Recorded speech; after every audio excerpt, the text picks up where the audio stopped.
இந்திய பொருளாதாரம் இறந்த நிலையில் இருப்பதாக காங்கிரஸ் எம்பி ராகுல் கருத்துக்கு மத்தியில், ஐரோப்பிய ஆணைய தலைவர் உர்சுலா வான் டெர் லேயன் இந்தியாவின் வளர்ச்சியை பாராட்டினார்.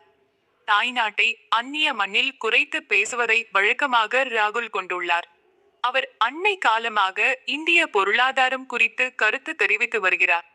அவர் கூறியதாவது: இறந்த நிலையில் இந்திய பொருளாதாரம் இருக்கிறது என்பது அனைவருக்கும் தெரியும். இடம் சரியாக தான் சொல்லி இருக்கிறார். அவர் உண்மையை சொல்லி இருப்பதில் மகிழ்ச்சி அடைகிறேன்.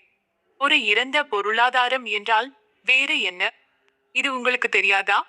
இந்திய பொருளாதாரம் ஒரு இறந்த பொருளாதாரம். இவ்வாறு காங்கிரஸ் எம்பி ராகுல் கூறியிருந்தார். இந்த சூழலில் ராகுலின் கருத்து தவறானது என்பதை நிரூபிக்கும் வகையில், ஐரோப்பிய ஆணைய தலைவர் உர்சுலா வான் டெர் லேயன் கூறியதாவது: டாவோஸ் மாநாட்டிற்கு பிறகு அடுத்த வார இறுதியில் நான் இந்தியாவிற்கு பயணம் செய்ய உள்ளேன். இன்னும் செய்ய வேண்டிய பணிகள் உள்ளன.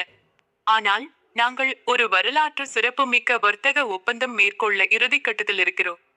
உண்மையில் சிலர் இதை எல்லா ஒப்பந்தங்களுக்கும் தாய் என்று அழைக்கிறார்கள். அது 200 கோடி மக்களை கொண்ட ஒரு சந்தையை உருவாக்கும்.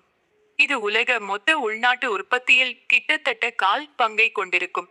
மேலும் முக்கியமாக உலகின் வேகமாக வளர்ந்து வரும் மிகவும் ஆற்றல் மிக்க ஐரோப்பாவிற்கு இது ஒரு அபரிமிதமான நன்மையை கொடுக்கும்.